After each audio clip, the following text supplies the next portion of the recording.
السلام علیکم. Good to have you at Urdu audio books. حاضر خدمت ہے آسیہ رئیس خان کا مکمل ناول آہستہ آہستہ. ابو کا فون آیا تھا کہ وہ انہیں بالکل بھول گئی ہے. ان کی شکایت بالکل درست تھی. وہ شادی کے بعد سے رہنے کے لیے نہیں گئی تھی. ابو اس کے بہت عادی تھے. ان کا ناشتہ، صبح کی چہل قدمی، شام کی چائے، ڈاکٹرز کے وزٹ، حتیٰ کہ ان کی شاپنگ بھی نور کے بغیر نہیں ہوتی تھی. اس نے گھر میں خود کو ابو اور بچوں میں مصروف رکھا ہوا تھا. عطرت اور شہباز اپنی ماں سے زیادہ وقت اس کے ساتھ گزارتے تھے. ان کی پڑھائی اور اسکول کی پوری ذمہ داری اس نے اٹھا رکھی تھی. وہ دونوں اب بھی روز اسے بلا ناغہ فون کرتے تھے. وہ صالحہ سے اجازت لیے میرا روڈ آ گئی. امان دفتر میں تھا.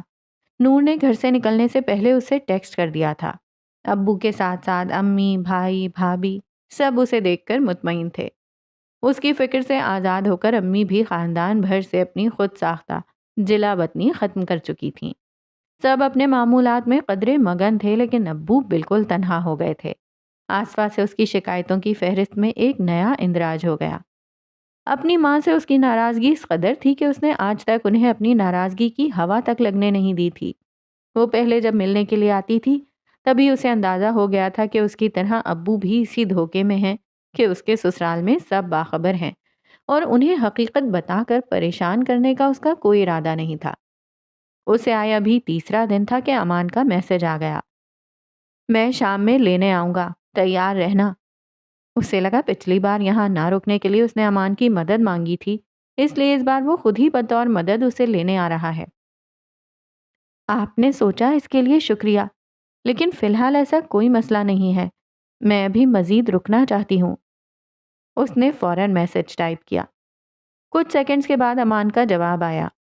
بیڈ کی دوسری سائیڈ خالی ہے تو آج کل مجھے نیند نہیں آتی ہے. نور نے دوبارہ پڑھا، پھر تیسری بار اور چوتھی بار پھر پڑھا. آ جائیں. اسے مختصر جواب بھیج کر اس نے واپسی کی تیاری شروع کی. ایک نئی شروعات سے دونوں ہی لا علم تھے. کچھ آغاز ایسے ہی بے خبری میں ہوتے ہیں کہ بعد میں ہم ساری عمر اس کی ابتدا کا لمحہ تلاش کرتے رہتے ہیں. یہ ایسا ہی ایک لمحہ تھا. کتنی پرانی ہو گئی تمہاری شادی؟ کچھ یاد بھی ہے؟ آج صالحہ اور رابعہ اسے گھیرے تھیں. اور ہنی مون شادی کے ابتدائی دنوں کی چیز ہے، رابعہ نے جتایا. شادی پرانی ہو گئی ہے اور ابتدائی دن ختم، تو اب اس فارمیلٹی کا چکر بھی ختم کریں. میں تو کہہ رہا ہوں چھٹیاں ملتے ہی ہم چلے جائیں گے. آپ سمجھ نہیں رہے ہیں، ابتدائی دن اس فارمیلٹی کے بعد ہی ختم ہوتے ہیں. رابعہ کی اپنی الگ منطق تھی. نور الصباح، تم ہی ضد کرو اس سے، ہمارے کہنے کا تو کوئی اثر نہیں ہے. صالحہ نے دور ڈائننگ ٹیبل پر عثمان کو کھانا کھلاتی نور کو گفتگو میں شامل کیا. کس بات کی ضد؟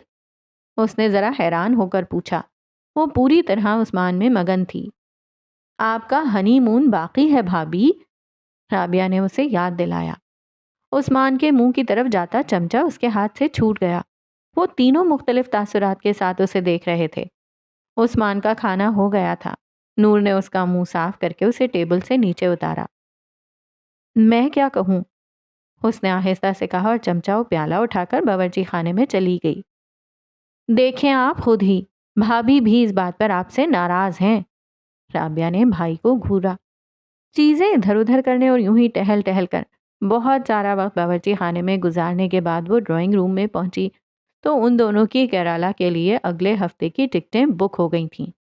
اس نے حیران ہوتے ہوئے چہرے پر کیوں اور کیسے لکھ کر امان کو دیکھا، جس نے شانوں کی حرکت اور چہرے کے تاثر سے جواب دیا کہ ان دونوں کے مقابل وہ بالکل بے بس ہو گیا تھا. اب وہ اسے ان دونوں کی موجودگی میں کیسے بتاتا کہ صالحہ اور رابعہ تو انہیں ملک سے باہر بھیجنے کے فراق میں تھیں. اس نے بیرون ملک کا پلان آگے پر ڈال کر فی الحال کیرالا کے لیے بمشکل راضی کیا تھا. اسے لگا کوئی اسے پکار رہا ہے. اس نے آہستہ سے آنکھیں کھولیں. نور! وہ یقیناً امان کی آواز تھی. نور! یہ اس کا وہم نہیں تھا. وہ اٹھ بیٹھی اور پلٹ کر دیکھا. وہ کمبل کے اندر بری طرح لرز رہا تھا. وہ گھوم کر اس کی طرف آئی. کیا ہوا؟ پوچھنے کے بعد اسے اپنا سوال ہی فضول لگا. صاف نظر آ رہا تھا کہ اسے ٹھنڈ لگ رہی ہے۔ میرے اوپر کچھ اور ڈال دو۔ اس کے وجود کی طرح اس کی آواز بھی کانپ رہی تھی۔ نور نے اپنی چادر اس کے اوپر ڈالی، پھر الماری کھول کر مزید 2 کمبل نکال کر اسے اوڑھائے۔ مما کو بلاؤں؟ اس نے جھک کر امان کے ذرا قریب جا کر پوچھا۔ نہیں نہیں، امان نے لرزتی آواز میں اسے روکا۔ وہ انگلیاں مروڑتے ہوئے کمرے میں ٹہلنے لگی، پھر تھک گئی تو ٹیبل کے ساتھ رکھی کرسی پلنگ کے قریب لا کر اس پر بیٹھ گئی۔ پلنگ پر کمبلوں کی گٹھڑی ہلکے ہلکے اب بھی ہل رہی تھی۔ کتنا وقت یوں ہی گزر گیا۔ حالت ذرا بہتر ہوئی تو امان نے چہرہ باہر نکالا۔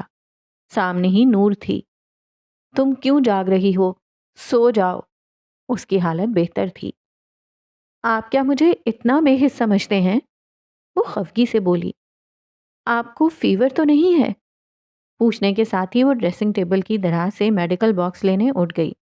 باکس سے تھرمامیٹر نکال کر اس نے امان کو دیا۔ آپ چیک کر لیں۔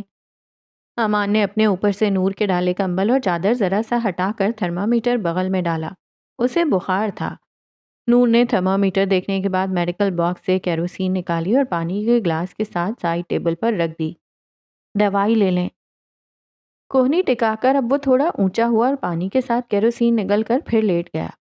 اب تم بھی سو جاؤ، میں آپ کے لیے کافی لاتی ہوں۔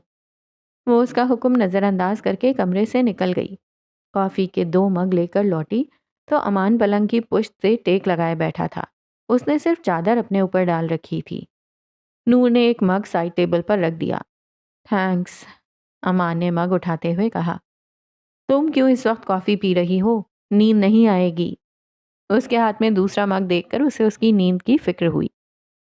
وقت دیکھ رہے ہیں آپ؟ نور نے دیوار پر ٹنگی گھڑی کی طرف اشارہ کیا۔ تھوڑی دیر میں فجر ہونے والی ہے۔ وہ کرسی پر بیٹھ گئی تھی۔ سوری، میری وجہ سے تمہاری نیند خراب ہوئی۔ کوئی بات نہیں، کسی دن میں بھی آپ کو جگا کر حساب برابر کر لوں گی۔ اس نے بلا سوچے سمجھے ہی کہا تھا۔ امان نے زیر لب مسکراتے ہوئے گہری نظر کافی کے گھونٹ بھرتی نور پر ڈالی تو اچانک ہی جیسے اسے اپنے جملے کے معنی سمجھ میں آئے۔ مگ پر دونوں ہاتھوں کے گرفت مضبوط کرتے ہوئے اس نے نظر مگ پر جما دی، لیکن سرخ پڑتے چہرے پر اس کا کوئی بس نہیں چلا۔ کافی پیتے ہوئے امان سوچ رہا تھا کہ کافی واقعی اتنی مزیدار ہے یا پھر سامنے کا دلچسپ منظر اسے مزید خوش ذائقہ بنا رہا ہے۔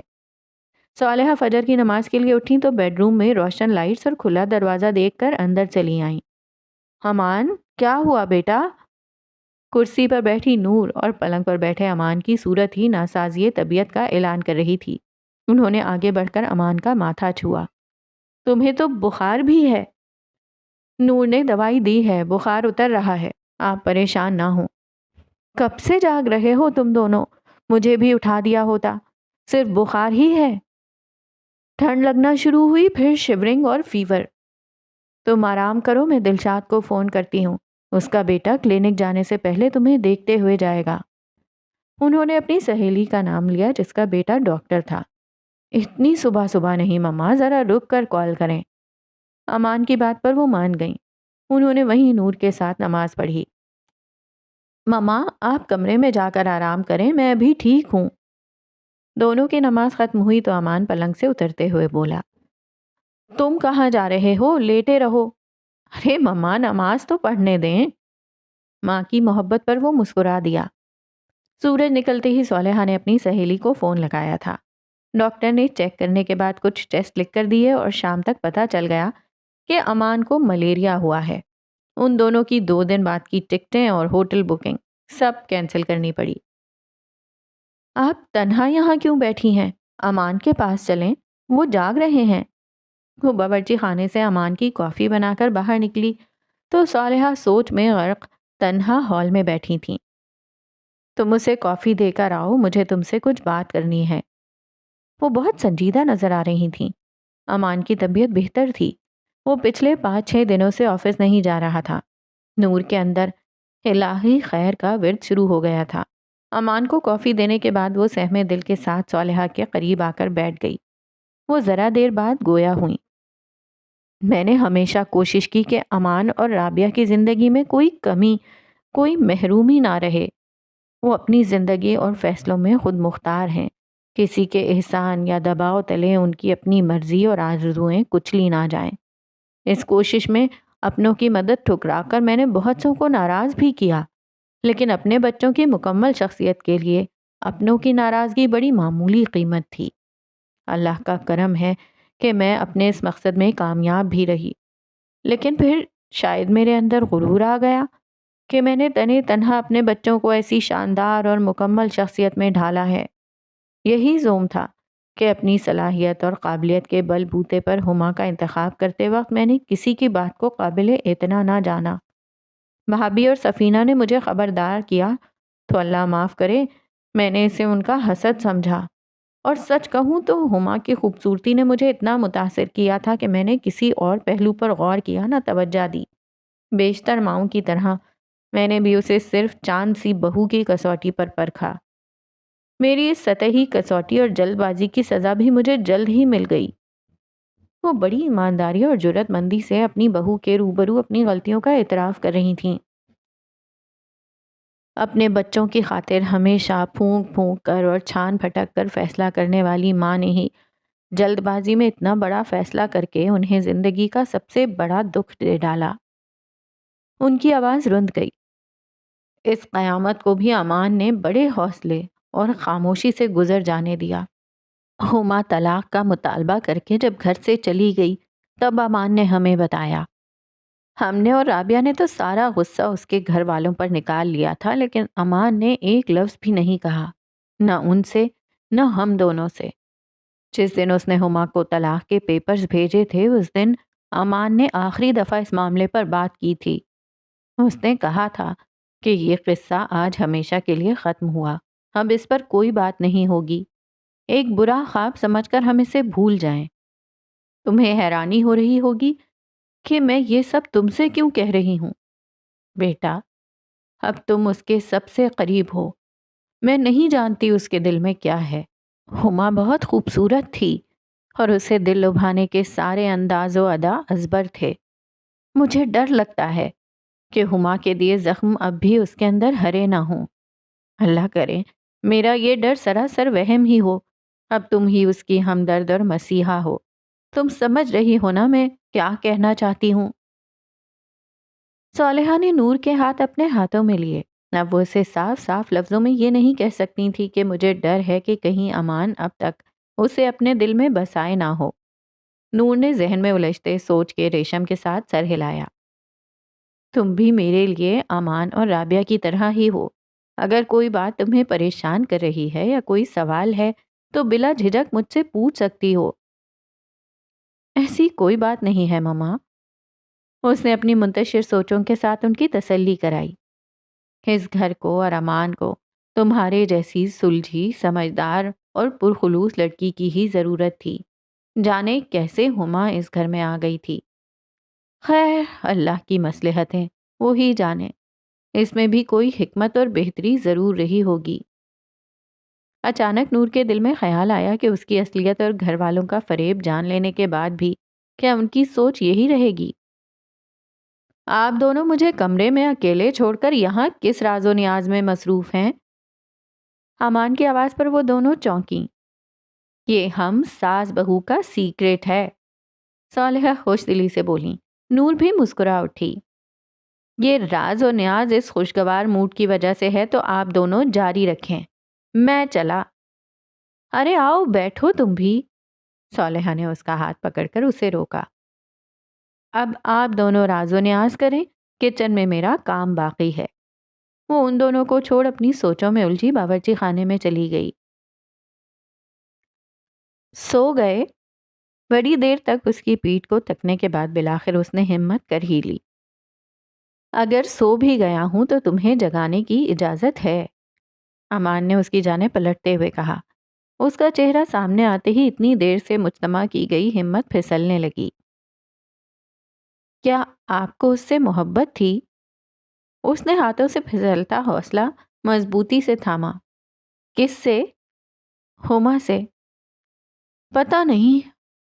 کیسے پتہ نہیں؟ آپ کو محبت تھی یا نہیں یہ آپ سے بہتر کون جان سکتا ہے؟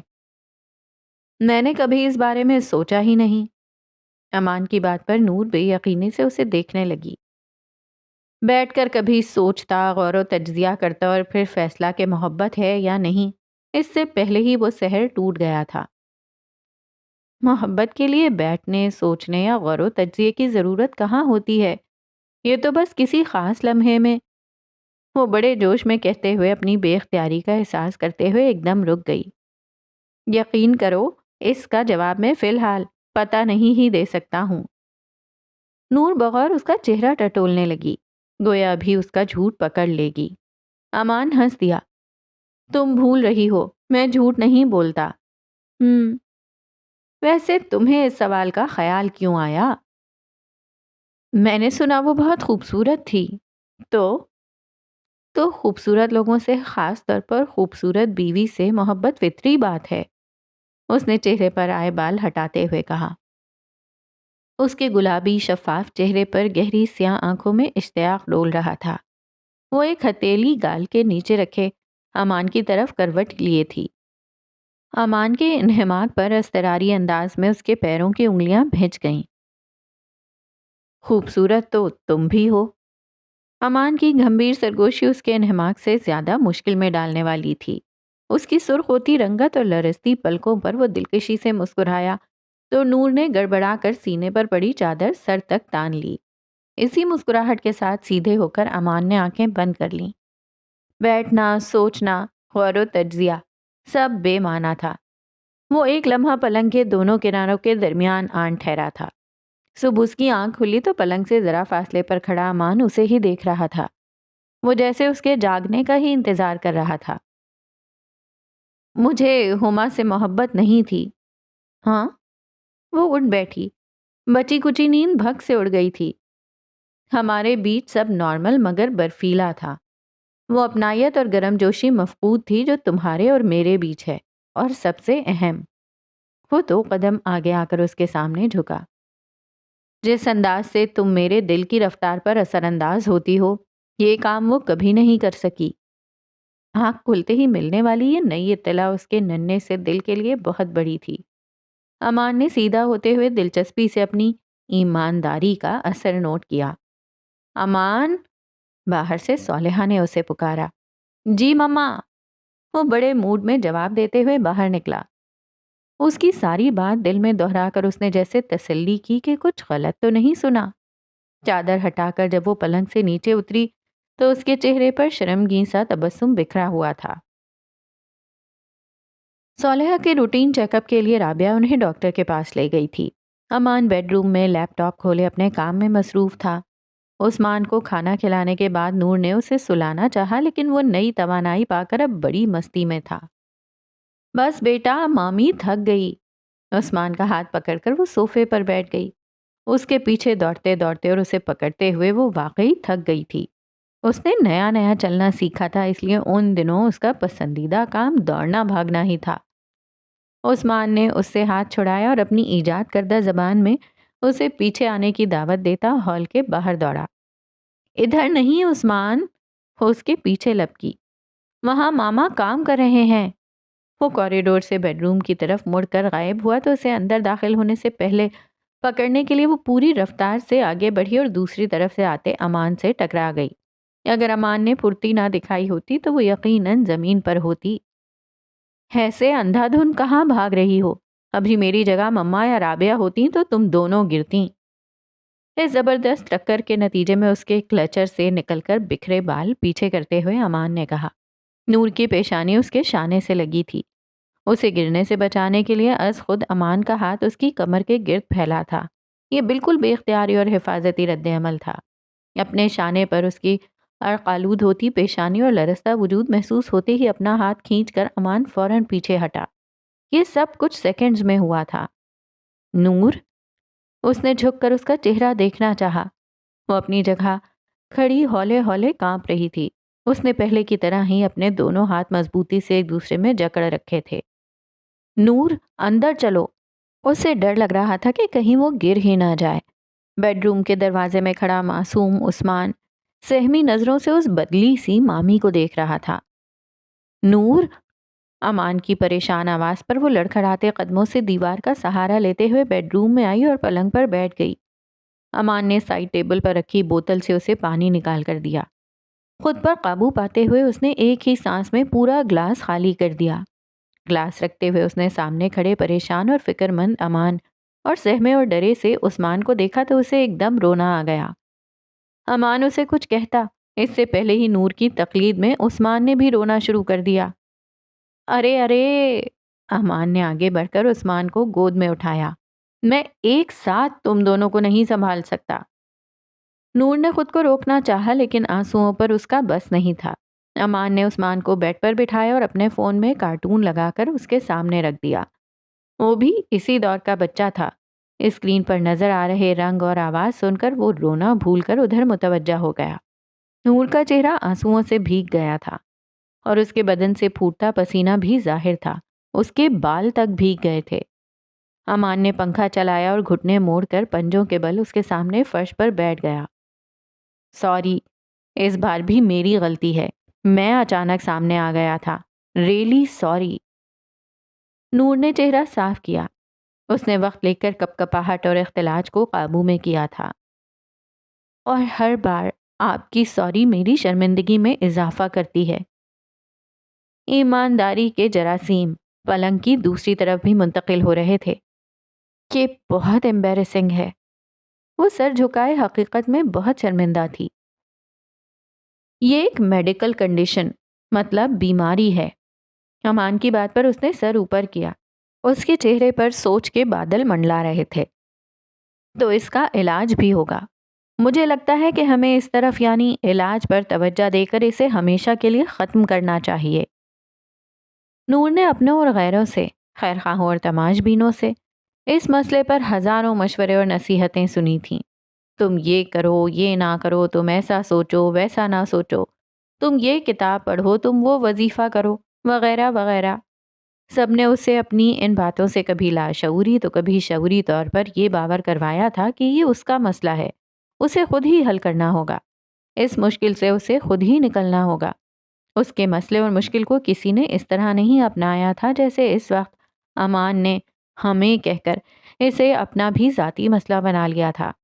اس نے لبالب بھری آنکھوں کو چھلکنے سے روکتے ہوئے اس بات میں سر ہلایا۔ میرے ایک دوست کے ابو سائیکالوجی کے لیکچرر ہیں۔ میں ان سے مل کر تمہارا کیس انہیں بتاتا ہوں۔ بلکہ نہیں، میں پہلے ان سے بات کرتا ہوں، پھر ہم دونوں ساتھ میں چلتے ہیں۔ یہ زیادہ بہتر رہے گا۔ کیوں؟ اس کا ضبط جواب دے گیا اور آنکھیں چھلک پڑیں۔ آپ جو کہیں، جیسا کہیں، میں تیار ہوں۔ وہ روتے ہوئے بمشکل بولی۔ یہ بارش امان کے فرشے دل کو بھی نم کر رہی تھی۔ اس نے خود کو پھر کسی بے اختیاری حرکت سے باز رکھنے کے لیے مٹھیاں بند کر لیں۔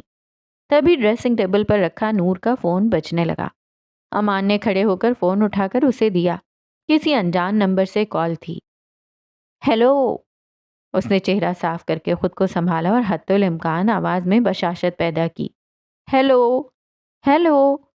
دوسری طرف خاموشی تھی۔ شاید رانگ نمبر ہے۔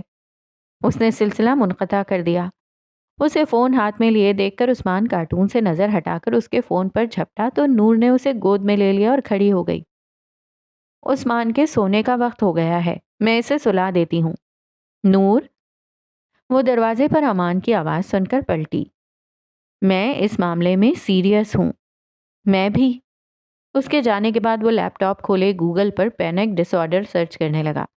اس سے قبل اس نے سرسری سا دیکھا تھا، لیکن اس وقت اور اس وقت کے ارادے اور مقصد میں بہت فرق تھا۔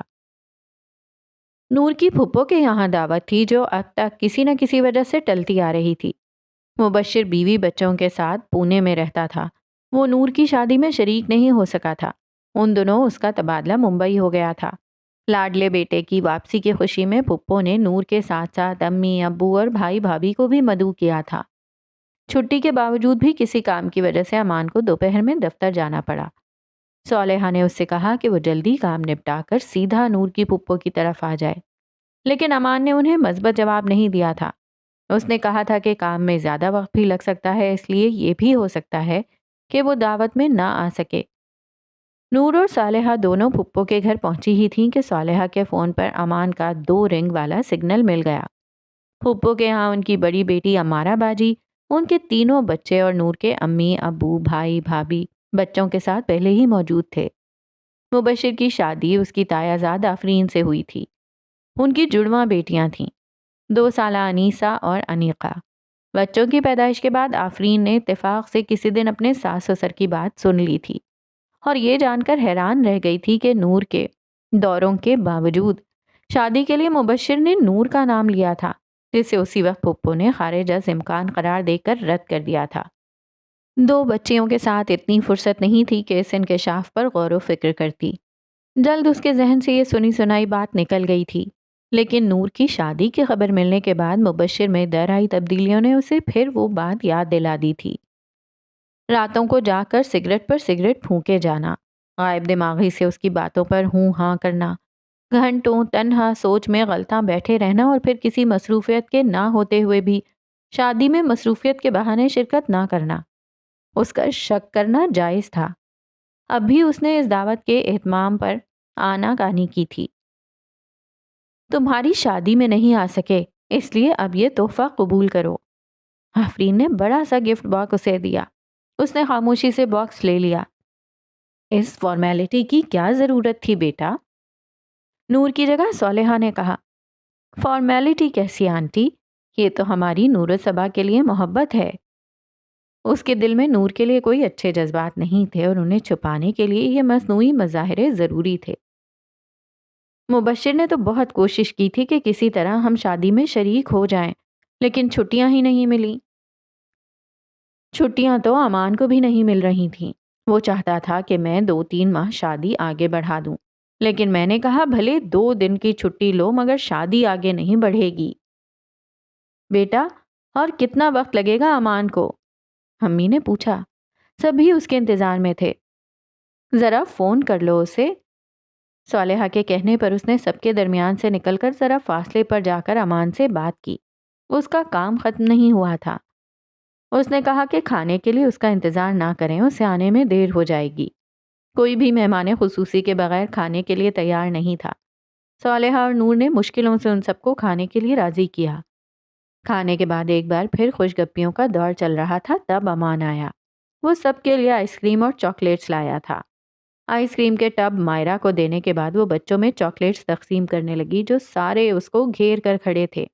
تھیلی میں ہاتھ ڈال کر چاکلیٹس نکال کر بچوں کو دیتے ہوئے اس کے ہاتھ میں اپنی پسندیدہ مینگو فلیور والی ٹافی کا پیکٹ لگا۔ اس نے امان کی طرف دیکھا۔ وہ اسے ہی دیکھ رہا تھا۔ یہ تمہارے لیے ہے۔ وہ مسکرایا۔ اسے یاد تھا۔ تمہیں یہ ابھی تک پسند ہے؟ مبشر کی آواز پر کوئی اور نہیں مگر آفرین بری طرح چونکی۔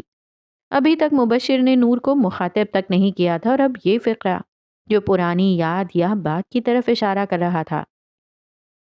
اس نے مبشر کو اور پھر نور کو دیکھا جو بڑی دلکشی سے مسکرا رہی تھی۔ اس لمحے وہ آفرین کو بڑی مکار اور چال باز لگی۔ کسے وینیلا چاہیے اور کسے روسٹڈ آمنڈ؟ مائرہ ٹرے میں آئس کریم کی پیالیاں رکھے حاضر ہوئی۔ اس کے بعد ان کے رخصت ہونے تک آفرین نے نور سے بات نہیں کی تھی۔ وہ تینوں دیر رات گھر پہنچے تھے۔ صالحہ کو دوائی اور دودھ دے کر وہ کمرے میں آئی تو امان نماز پڑھ رہا تھا۔ اسے کپڑے تبدیل کرنے کے لیے پہلے الماری سے پہننے کے لیے کپڑے نکالنے تھے۔ اس کے لیے اسے امان کی نماز ختم ہونے کا انتظار کرنا تھا۔ اس نے اپنے ہینڈ بیگ سے ٹافیوں کا پیکٹ نکالا اور کھول کر ٹافیاں ڈریسنگ ٹیبل پر رکھے کانچ کے چھوٹے سے جار میں ڈال دیں، جس میں پہلے والی 2 ٹافیاں بچی تھیں۔ خالی پیکٹ ڈسٹ بن میں رکھ کر وہ اپنے لیے ایک ٹافی کھولتے ہوئے پلٹی تو امان سلام پھیر کر جانماز اٹھا رہا تھا۔ اس نے ایک ٹافی اٹھا کر اس کی طرف بڑھائی۔ نہیں، اس کی جگہ کافی مل جائے تو؟ ابھی لائی۔ وہ فوراً باہر نکل گئی۔ چند منٹوں بعد واپس آئی تو اس کے ہاتھ میں کافی کا مگ تھا۔ تم نہیں لوگی؟ اس کے سائڈ ٹیبل پر رکھنے سے پہلے ہی امان نے مگ اس کے ہاتھ سے لے لیا۔ آئس کریم اور پھر یہ ٹافی، بالکل گنجائش نہیں ہے۔ اس نے کھڑے کھڑے ہی کان سے آویزے نکال کر جولری باکس میں رکھے اور روزانہ والی بالیاں پہن لی۔ چوڑیاں اتار کر ڈریسنگ ٹیبل پر ہی چھوڑ دیں اور الماری کھول کر کپڑے نکالنے لگی۔ تم پر یہ اسٹائل بہت سوٹ کرتا ہے۔ وہ الماری بند کر کے پلٹی تو امان کی آواز پر ٹھہر گئی۔ یہ اسٹائل؟ اس کے چہرے پر الجھن دیکھ کر امان نے انگلی سے اس کے فراک اور چوڑی دار کی طرف اشارہ کیا۔ اس نے سفید چوڑی دار پر بلو اور سفید امتزاج والا کاٹن کا انگرکھا اسٹائل انارکلی اور اسی امتزاج کا دوپٹہ پہنا تھا۔ اس نے مسکرا کر ذرا سا سر خم کیا جیسے کہہ رہی ہو جو حکم، اور کپڑے لیے غسل خانے میں چلی گئی۔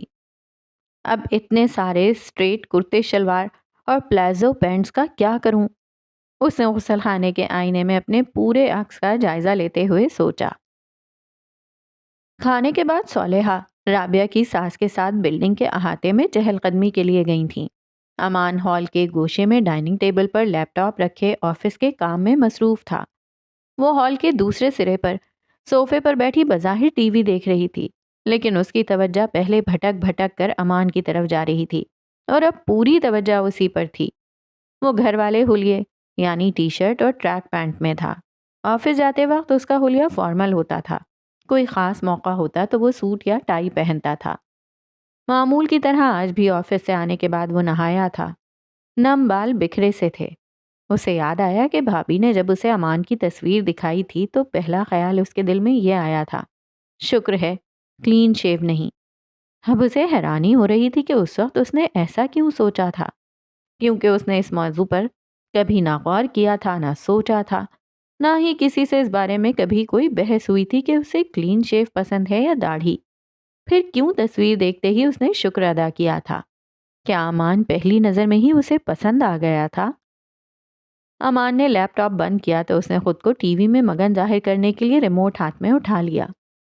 وہ اپنی کرسی لیے صوفے تک آیا اور عین اس کے سامنے کرسی رکھ کر اس پر بیٹھ گیا اور اس کے ہاتھ سے ریموٹ لے کر ٹی وی بند کر دیا۔ تم مجھے فرصت سے دیکھ لو تاکہ پھر میں توجہ سے اپنا کام کر سکوں۔ آپ کر تو رہے تھے توجہ سے اپنا کام؟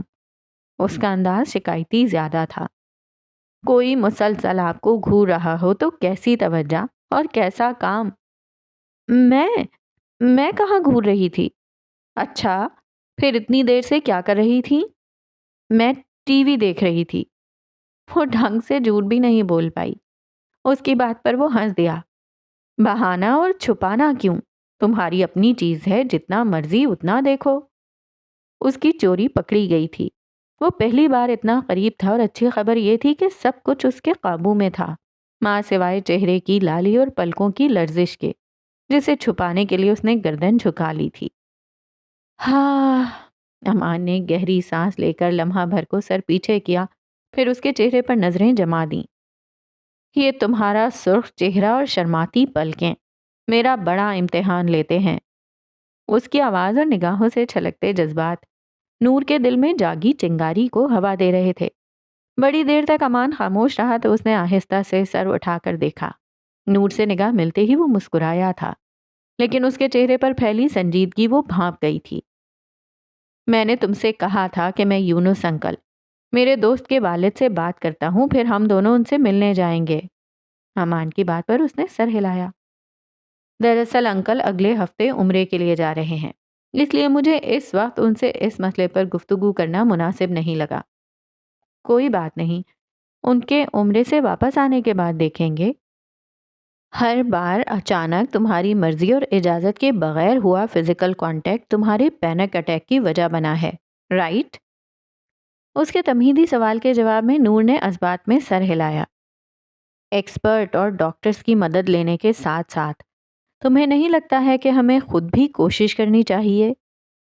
اب کے نور سر جھکائے چپ و ساکت سی رہی۔ نور، اس کی خاموشی پر امان نے پکارا، میری طرف دیکھو۔ نور کو سر اٹھا کر اسے دیکھنا پڑا۔ میں اپنے پہلے دن کیے وعدے پر قائم ہوں۔ تم نے اس مسئلے کے حل کے لیے میری چپ کا یہ مطلب نہیں ہے۔ اسے فوراً ہی سمجھ آ گیا کہ امان نے غلط نتیجہ اخذ کیا ہے، سو صورت سے اس کی بات کاٹ کر مخاطب ہوئی۔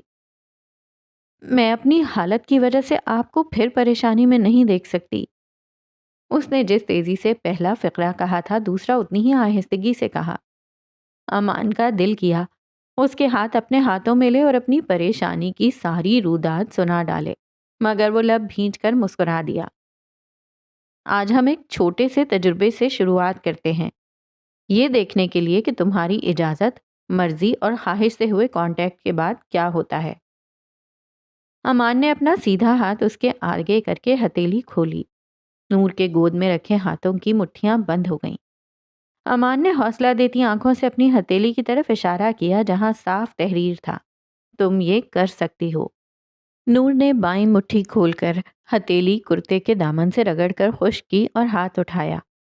ابھی اس کا ہاتھ امان کی ہتھیلی سے ذرا فاصلے پر ہی تھا کہ کمرے کی خاموشی میں دروازے کی گھنٹی گونج اٹھی۔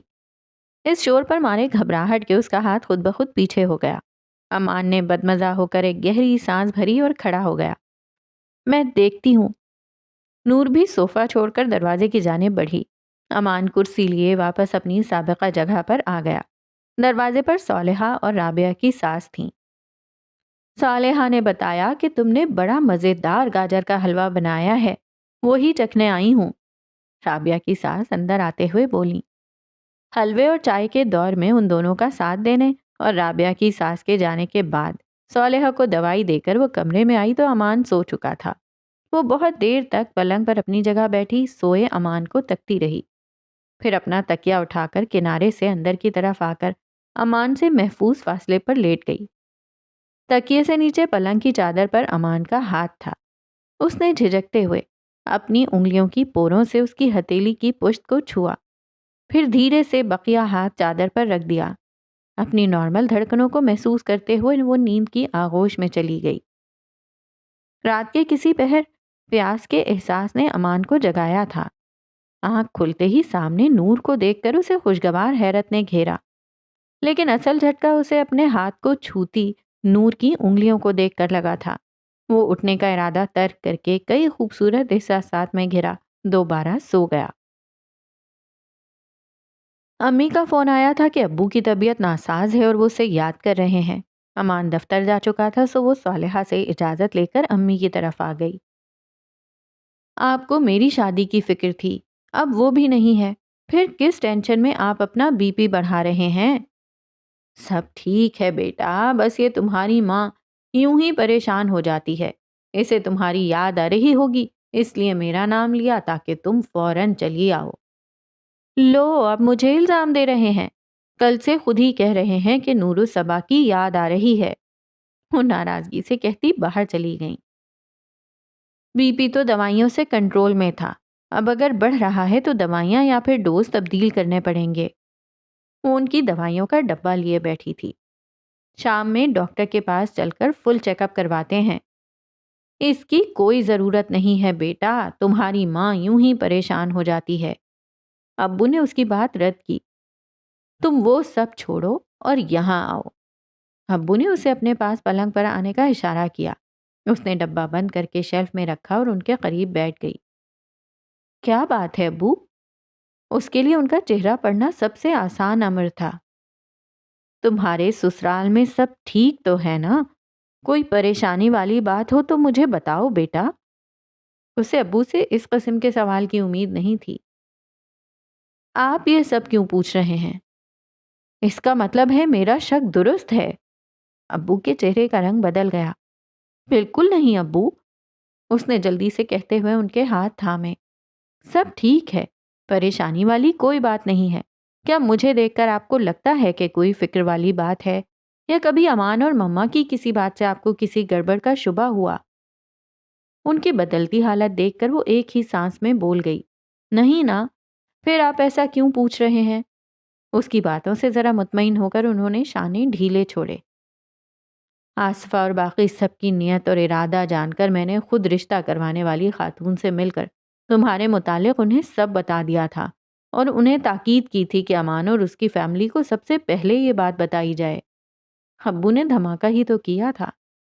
کل اتفاق سے ان خاتون سے ملاقات ہوئی تو میں نے ان کا شکریہ ادا کیا کہ اتنے اچھے لوگوں سے ملوایا اور رشتہ کرایا۔ تب انہوں نے بتایا کہ دراصل وہ بات امان کی فیملی تک پہنچی ہی نہیں تھی۔ امان کے جن رشتہ دار کے توسط سے وہ یہ رشتہ لے کر آئی تھیں، انہوں نے خود ذمہ داری لی تھی کہ وہ امان کی فیملی کو یہ بات بتا دیں گے، لیکن ان لوگوں نے وعدہ خلافی کی، اور ان خاتون کو بھی اس کا علم شادی کے بعد ہوا۔ تبھی سے میں پریشان ہوں بیٹا۔ ابو، ہمان یہ بات جانتے ہیں، مما اور رابعہ نہیں جانتی، اور جب سب کچھ ٹھیک ہے تو اس ذکر کا کوئی مطلب نہیں۔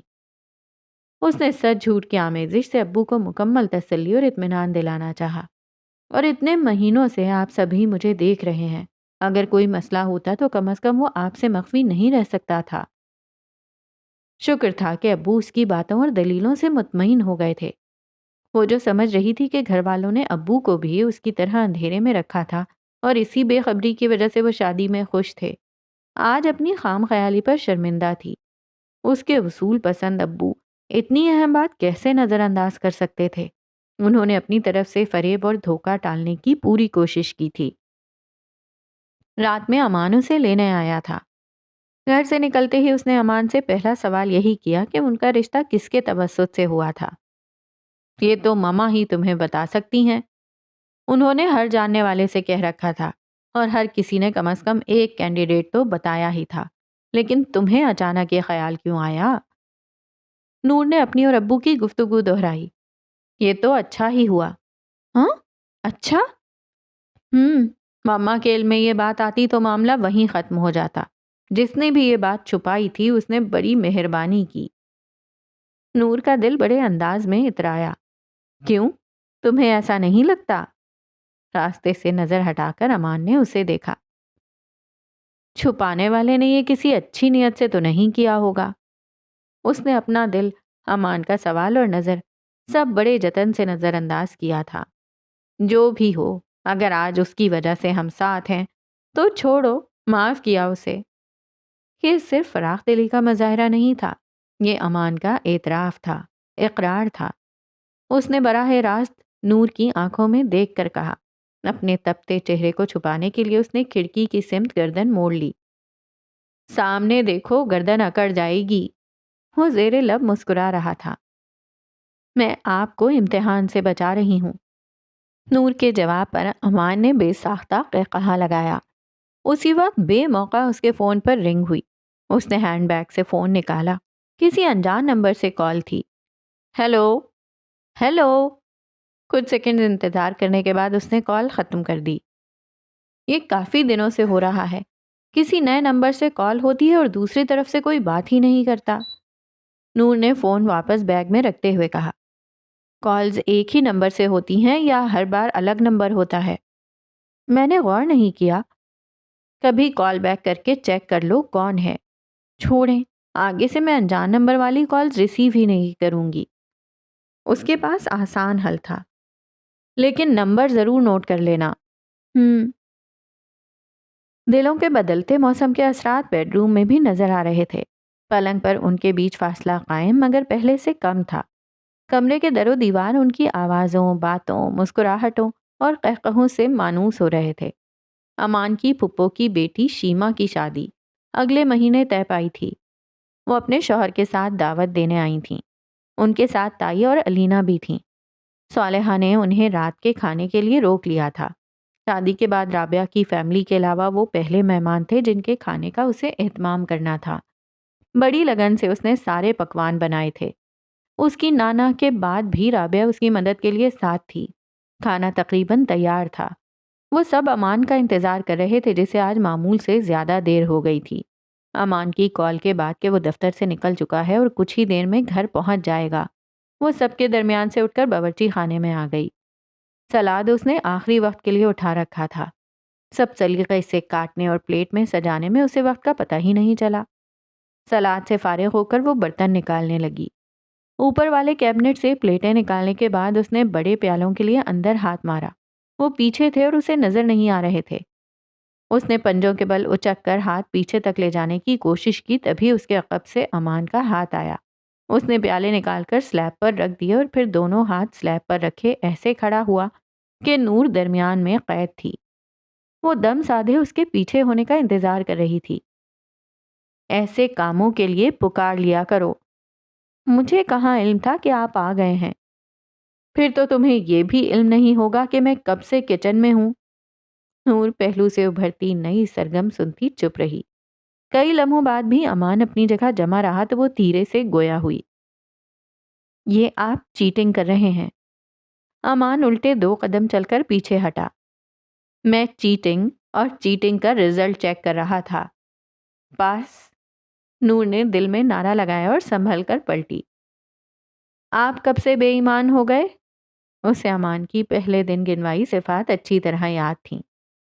جب سے یہ بے ایمان ہوا ہے۔ امان نے اس کا ہاتھ پکڑ کر ہتھیلی اپنے دل کے مقام پر رکھی۔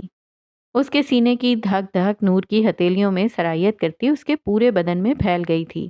اس کا دل زوروں سے دھڑک رہا تھا، لیکن اس بار اس اختلاج میں وحشت نہیں تھی، بلکہ یہ نئی طرز مسحور کرنے والی تھی۔ امان شاید آج کوئی اور پہل بھی کر ہی دیتا، پر برا ہو علینا کی بھوک، دراصل تجسس کا، جو اسے باورچی خانے تک لے آئی۔ وہاں ہمیں کھانے کے انتظار میں بٹھا کر یہاں تم دونوں رومانس میں بزی ہو۔ دروازے پر کھڑی علینا کی آمد اور آواز ان دونوں کو یکساں ناگوار گزری تھی۔ نور نے جھٹ اپنا ہاتھ کھینچنا چاہا، مگر امان کی گرفت مضبوط تھی۔ اس مصروفیت بھری زندگی میں رومانس کے لیے ایسے ہی وقت چرانا پڑتا ہے۔ امان نے آہستہ سے اس کا ہاتھ سینے سے ہٹا کر نیچے کیا۔ سب ریڈی ہے، آپ چلیں؟ نور نے اپنا ہاتھ چھڑایا۔ میں بس کھانا ہی نکال رہی ہوں۔ وہ پیالہ اٹھا کر چولہے پر رکھے پتیلے کی طرف بڑھی۔ علینا ایک کڑی نظر دونوں پر ڈال کر چلی گئی۔ چند منٹ کے بعد امان خالی پلیٹیں اور چمچے لے کر آیا اور اس کے پیچھے سالن کے پیالوں کی ٹرے لیے نور بھی تھی۔ یہ ہم آہنگی کے مظاہرے علینا کو بالکل اچھے نہیں لگ رہے تھے۔ بھائی بھابھی کی شادی کو 10 سال پورے ہو گئے تھے۔ یہ دن یاد رکھ کر ایک دوسرے کو تحائف دینے اور ایک ساتھ باہر کھانا کھانے کے علاوہ ان دونوں نے کبھی کوئی خاص اہتمام نہیں کیا تھا، لیکن اس بار بھابھی نے سب کی دعوت رکھی تھی۔ صالحہ کو زکام تھا، اس لیے وہ نہیں آئی تھیں۔ وہ کھانے کے بعد عطرت اور شہباز کو ان کی فرمائش پر کہانی سنا کر سلانے کے لیے ان کے کمرے میں چلی گئی تھی۔ انہیں سلا کر کمرے سے باہر آئی تو امان، عادل بھائی اور خالہ انوار کے ساتھ باتوں میں مگن تھے۔ سب کے گھر 2 قدم کے فاصلے پر تھے، اس لیے کھانے کے بعد جمی محفل کے جلد برخاست ہونے کے آثار نہیں تھے۔ سب مختلف گروہوں میں سر جوڑے ہنسی مذاق میں مصروف تھے۔ اسے صالحہ کی طبیعت اور تنہائی کا احساس تھا۔ امان کو نکلنے کا اشارہ کر کے وہ اس کے جوتے لینے باہر آئی۔ داخلی دروازے سے لگ کر رکھے شو کیبنٹ کے آخری خانے سے جوتے اٹھا کر وہ سیدھی ہوئی تو سامنے مبشر کو دیکھ کر ٹھٹک گئی۔ بس 2 منٹ میری بات سن لو۔ اس نے کترا کر نکلنا چاہا تو مبشر نے آگے آ کر راستہ روکا۔ پلیز۔ اس کا سخت تاثر دیکھ کر مبشر نے منت کی۔ جلدی کہو۔ اس کا لہجہ سپاٹ اور آواز سرد تھی۔ ہاں جلدی کہیں، مجھے بھی سننا ہے۔ پھپھو کے دروازے میں کھڑی آفرین شعلہ بار نگاہوں سے دونوں کو گھور رہی تھی۔ تم یہاں کیا کر رہی ہو؟ وہ نیند آ رہی ہے کہہ کر کھانے کے فوراً بعد گھر چلی گئی تھی۔ اس حساب سے اسے ابھی تک سو جانا چاہیے تھا۔ اندر جاؤ۔ اس کے تحکم بھرے انداز پر اس کا خون کھول اٹھا تھا۔ واہ! وہ طنزی انداز میں تالی بجاتی ہوئی ان دونوں کے قریب آئی۔ یہ ہمت ہے یا بے حیائی؟ داد تو دینی پڑے گی۔ مجھے اندر جانے کا حکم دے کر آپ یہاں اسے عشق و ہجر کے قصے سنائیں گے؟ آفرین! وہ دونوں ایک آواز میں دہاڑے تھے۔ ان کی آواز اندر تک پہنچی تھی اور اگلے پل سب کے سب باہر تھے۔ کیا ہو رہا ہے یہاں؟ پھپھو نے مبشر اور آفرین کو باری باری دیکھ کر پہلا سوال داغا۔ پوچھیں اپنے بیٹے اور بھتیجی سے۔ اس کا انداز زہر خند ہی نہیں، حقارت بھرا بھی تھا۔ یہ کیا بکواس ہے آفرین؟ آسفا نے ناگواری سے کہا۔ بکواس؟ وہ قطعی مروت کے لیے تیار نہ تھی۔ پوچھیں اپنی بیٹی سے۔ یوں تو یہ دونوں سب کے سامنے ایک دوسرے کو مخاطب تک نہیں کرتے، پھر کیوں میرا شوہر اسے بار بار فون کرتا ہے؟ یہ دیکھیں۔ اس نے مبشر کا فون آگے کیا۔ مبشر کو علم ہی نہیں تھا کہ وہ اتنی عجلت میں اس لیے وہاں سے نکلی تھی کہ مبشر کا ان لاک فون اس کے ہاتھ لگ گیا تھا۔ کال ہسٹری، پچھلے دنوں میں کتنی کالز ہیں اس کے نمبر پر؟ آفرین نے کال لاگ سب کے سامنے کیا۔ کیوں تماشا بنا رہی ہو؟ تم کچھ نہیں جانتی۔ مبشر نے دانت پیسے۔ اچھا بھلا موقع ملا تھا جسے آفرین نے رسوائی کا سامان بنا دیا تھا۔ یہی تو میں بھی کہہ رہی ہوں کہ میں کچھ نہیں جانتی۔ وہ جارحانہ انداز میں ہاتھ ہلا کر چلائی۔ بتائیں کیا چل رہا ہے آپ دونوں کے بیچ؟ آپ صرف اپنی اور اپنے شوہر کی بات کریں۔ اتنی دیر سے خاموش امان نے کہا، نور کو اس میں شامل نہ کریں۔ وہ آگے آ کر نور کے بازو میں کھڑا ہو گیا۔ آپ کچھ نہیں جانتے۔ آفرین جوش میں امان کی طرف بڑھی۔ میں سب جانتا ہوں۔ امان نے اطمینان سے قطع کلامی کی۔ سارے حاضرین چونک کر امان کو دیکھنے لگے۔ نور نے امی ابو کی طرف دیکھا۔ دونوں ہی اس اچانک بدلے ماحول پر حیران اور کچھ فکر مند نظر آ رہے تھے۔ سب سے زیادہ ششدر مبشر تھا۔ امی ابو سے نگاہ ہٹا کر اس نے فیصلہ کن انداز میں مبشر کو دیکھا۔ وہ اسے ہی دیکھ رہا تھا۔ اس لمحے مبشر کو اس کی آنکھوں میں چیلنج نظر آیا۔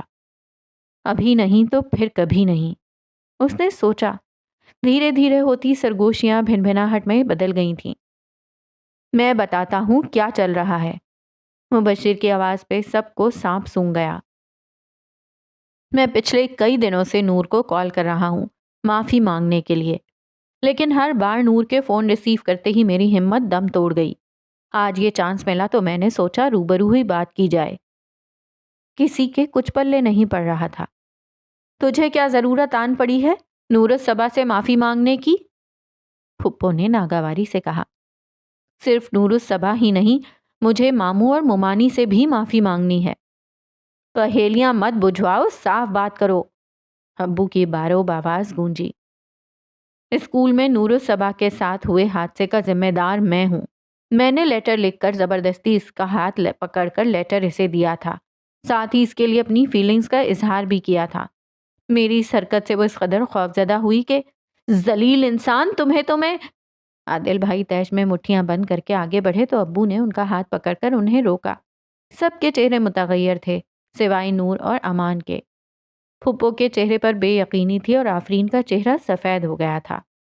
اسے اپنے شوہر کے بدلے رویے اور ممکنہ بے وفائی اور بد کرداری کا الزام نور کے سر لگانے کی اتنی جلدی تھی کہ اس نے شوہر کے حوالے سے سوچا ہی کہاں تھا۔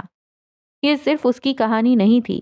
اکثر عورتیں اپنے رشتوں کو بچانے کے لیے الزام، قصور، غلطی، لغزش دوسری عورت کے سر تھوپنے ذرا دیر نہیں کرتی۔ شوہر، بھائی، باپ، کوئی بھی رشتہ ہو، وہ کبھی پہلے مرد کو کٹہرے میں نہیں لے جاتی ہیں۔ یوں ہی تو عورت کو عورت کی سب سے بڑی دشمن نہیں کہا جاتا ہے۔ نور الصبا میری اس حرکت کو عام نہ کر دے، اس ڈر سے اس کی باتوں کو ناقابل اعتبار بنانے اور اس کی کنڈیشن کو کسی جن بھوت کا سایہ ثابت کرنے کے لیے میں نے بہت ساری جھوٹی اور سراسر غلط باتیں بھی اس کے ساتھ منسوب کر دی تھیں، تاکہ سب اسے کسی جن یا بھوت کے سائے کا اثر سمجھیں۔ چہروں کے رنگ بدل رہے تھے۔ بے یقینی کی جگہ غصہ اور تعصب تھا۔ ان دنوں مجھے اپنا کوئی بھی عمل غلط نہیں لگتا تھا، نہ ہی مجھے کسی بات کا افسوس تھا، بلکہ میں خود کو داد دیا کرتا تھا کہ اپنی عقل مندی سے میں نے خود کو ایک بہت بڑے اسکینڈل سے بچا لیا ہے۔ صورتحال کی سنگینی کا احساس مجھے پہلی بار اس وقت ہوا جب انگیجمنٹ کے دوران نور الصبا کا حال وہی ہوا جو اس دن اسکول میں ہوا تھا۔ ان دونوں سچویشنز اور کنڈیشنز کی یکسانیت مجھ سے بہتر کوئی اور نہیں جانتا تھا۔ اس کے بعد نور الصبا کے متعلق آس پاس کے لوگوں کی باتوں نے میرے ہلکے سے گلٹ کو اتنا بڑھا دیا کہ جب امی نے شادی کا ذکر کیا تو میں نے نور الصبا کا نام لیا، اور امی نے سنتے ہی مسترد کر کے اپنی غلطی سدھارنے کا میرا ارادہ اور موقع دونوں ختم کر دیے۔ آج سب کے لیے انکشاف کا دن تھا۔ وہ سانس لینے رکا۔ سارے خاندان کے سامنے یوں اعتراف جرم آسان نہیں تھا۔ اس بار جب نور الصبا کی شادی کی خبر ملی تو میرا سویا گلٹ پھر بیدار ہوا۔ میں شاید اسے تھپک کر سلا دیتا اگر میرے گھر میں دو ننھی پریاں نہ ہوتی۔ ہر بار انہیں دیکھنے پر مجھے اپنی غلطی اور نور الصبا کی حالت کے ساتھ ساتھ اپنی بزدلی کا احساس بھی تنگ کرنے لگا تھا۔ مجھے بار بار یہ خیال ستانے لگا کہ اگر میں نے معافی نہ مانگی تو کہیں اس کی سزا میری بیٹیوں کو نہ ملے۔ اس وقت معافی مانگنا مشکل نہ ہوتا، لیکن اس عمر میں اپنے بچپن کی غلطی کے لیے اس شخص سے معافی مانگنا جو اب تک اس غلطی کی سزا کاٹ رہا ہے بہت مشکل تھا۔ وہ آفرین کی طرف مڑا۔ تم نے میری یہ مشکل آسان کر دی۔ اس کی جتاتی نظروں میں بہت کچھ تھا۔ آفرین بنا کچھ کہے پھپھو کے فلیٹ میں چلی گئی۔ پھپھو نے رونا شروع کر دیا تھا۔ انہیں اس وقت بھی سالوں پرانے حادثے یا مبشر کے احساس جرم، اقرار جرم اور معافی جرم کا خیال نہیں ستا رہا تھا، بلکہ وہ اندر ہی اندر آفرین کو صلواتیں سنا رہی تھیں۔ وہ سوچ رہی تھیں کاش یہ سارے خاندان کے سامنے نہ ہوتا، کیسا بے وقوف ہے ان کا بیٹا، اور اب کیسے اس بات کو اپنے سسرال میں آگ کی طرح پھیلنے سے روکا جائے۔ نور الصبا، ماموں، ممانی، عادل بھائی، میں آپ سب سے اپنی غلطی، خاموشی اور بزدلی کے لیے معافی مانگتا ہوں۔ اس نے باقاعدہ ہاتھ جوڑے۔ تم نے اس وقت سچائی اگل دی ہوتی تو حالات بہت مختلف ہوتے تھے۔ میری بیٹی کو وہ سب سہنا نہیں پڑتا۔ اتنے سالوں بعد تمہاری معافی کا کوئی مطلب نہیں ہے۔ آصفہ نے دوپٹے سے آنکھیں صاف کرتے ہوئے کہا۔ بھائی ایک بار پھر آگے بڑھے تھے کہ ابو کی آواز نے ان کو روک دیا۔ جو گزر گیا وہ گزر گیا، اسے اب بدلا نہیں جا سکتا۔ ہماری بیٹی اپنے گھر میں خوش ہے، ہمیں اس سے بڑھ کر اور کچھ نہیں چاہیے۔ اگر یہ آج بھی نہ کہتا تو ہم کیا کر لیتے؟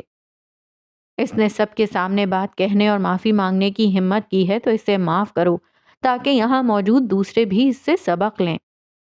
ابو اپنی بات کہہ کر تھکے تھکے سے اندر چلے گئے تھے۔ چلو، امان نے نور سے کہا۔ وہ ابھی تک اس کے جوتے ہاتھ میں لیے کھڑی تھی۔ بھابھی امی کو لے کر اندر بڑھیں اور ذکرا نے بھائی کا ہاتھ تھام کر اندر چلنے کو کہا۔ باقی لوگ کچھ پھپھو کے ساتھ ان کے گھر چلے گئے اور کچھ نور کے گھر۔ امان کے ساتھ اندر آ کر وہ سیدھے ابو کے پاس گئی۔ مبشر اب بھی اپنی جگہ کھڑا تھا۔ خاندان کے دیگر کسی فرد نے اس سے ایک لفظ بھی نہیں کہا تھا۔ بیٹا تم نے اس وقت کیوں نہیں بتایا یہ سب؟ ابو نے کانپتی آواز میں اس کے سر پر ہاتھ رکھا تو وہ ان سے لپٹ کر رو دی۔ مبشر اور پھر پھپھو، کون یقین کرتا میرا؟ تمہارا باپ کرتا۔ ان کی روندھی آواز سن کر وہ اور شدت سے رونے لگی۔ خیر، کیا ہو سکتا تھا کیا نہیں، وقت گزرنے کے بعد یہ بحث فضول ہے۔ ابو نے سنبھل کر اسے خود سے الگ کیا۔ لیکن اس میں قصور ہمارا بھی ہے۔ ہم کیسے بے خبر رہے؟ اس حادثے کی مکمل اور تفصیلی چھان بین ہمیں بھی کرنی چاہیے تھی۔ بچوں کے متعلق کسی بھی غیر معمولی بات پر والدین کی ذمہ داری ہے کہ ہر طرح سے تسلی کریں، جو ہم نے نہیں کی۔